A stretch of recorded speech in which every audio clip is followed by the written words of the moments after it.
Filipos chapter 4 verse 6, Huwag kayong mga balisa sa anumang bagay, kundi sa lahat ng mga bagay sa pamamagitan ng panalangin at daing na may pagpapasalamat ay ipakilala ninyo ang inyong mga kahilingan sa Diyos. Amen.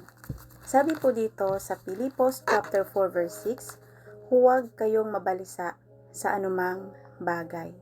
Tinuturo sa atin ng Panginoon na sa lahat ng bagay o sa anumang bagay, wag po tayong mababalisa. Amen? Kasi alam naman po natin na ang pagkabalisa, ang pag-aalala, labis na pag-aalala, ay hindi po makakatulong sa atin. Instead, lalo pa yang makakapagbigay sa atin ng kapanghinaan, kalungkutan, at tuluyang pagbagsak. Even our physical body maapektuhan. Amen? Magkakaroon tayo ng mga sakit, kung paiiralin po natin yung labis na pag-aalala. And sabi sa atin ng Panginoon, huwag kayong mabalisa sa anumang bagay, kundi sa lahat ng mga bagay sa pamamagitan ng panalangin.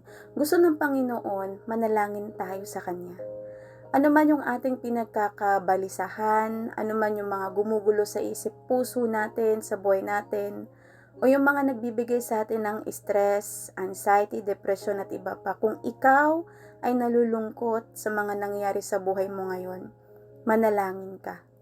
Dahil ang panalangin ay napakamahalaga sa buhay ng tao. Amen? Ang panalangin po ay susi para po matanggal sa atin ang mga pagkabalisa, yung mga pag-aalala natin.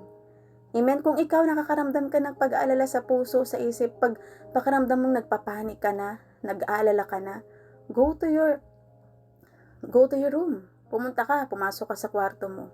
Ilapat mo yung pinto, isara mo, ikaw at ang Panginoon, kausapin mo ang Lord. Iiyak mo, yung mga gusto mong sabihin sa Panginoon, iiyak mo lahat. Isigaw mo. Amen? Walang hahadlang sa'yo dahil ang Panginoon, handa ka niyang pakinggan.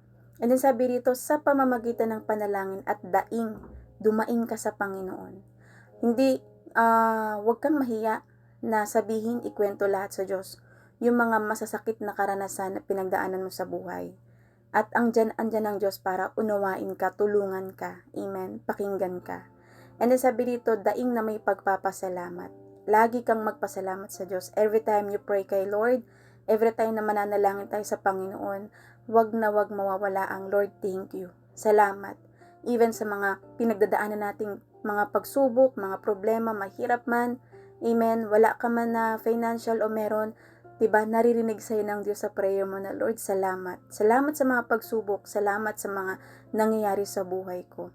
Dahil hindi mo ako pinapabayaan, instead pinapatatag mo ako. Yan yung maging prayer mo po sa Panginoon natin. Then sabi, ay ipakilala ninyo mga kahilingan sa Diyos. Yan, big sabihin, ipakilala mo yung mga kahilingan mo sa Diyos. Sabihin mo sa Panginoon, kung gusto mo na, Lord, pagod na po ako. Ialis mo na po ako dito. Gusto ko pong mamuhay ng kapayapaan na kasama ka. Yung kahit nandito ako sa mundong ito, yung mafe-feel ko para akong nasa heaven. Yung mafe-feel ko yung kapayapaan mo, hindi yung pagkagulo, hindi yung mga problema sari-sari. Amen? Dahil ang Panginoon, mahaba ang kamay niya para hawakan ka, i-care ka, yakapin ka, i-comfort ka. Higit ang Panginoon kaysa sa tao. Siya po yung dapat nating gawing crying shoulder, hindi po ang tao. Amen? Kasi sa tao, pwede kang mabigo, pwede kang masaktan. Amen? Pwede kang ma-disappoint. Pero pag sa Panginoon ka, never kang masasaktan, never kang madi-disappoint. Dahil siya yung ating comforter, healer, amen, provider, savior, amen, iba pa, and friend, diba? He is a true friend ng buhay natin. And He is a true husband. Amen po. He is a true partner ng ating buhay. So, kapag may pinagdadaanan ka, go to Jesus. Diba? The Word of God. Read the Word of God. Read to His Word.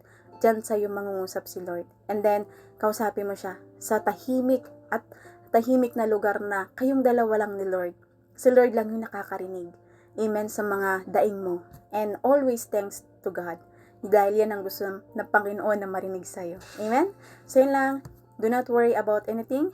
Pray and talk to God. Amen? Jesus loves you and I love you all. God bless you. Bye!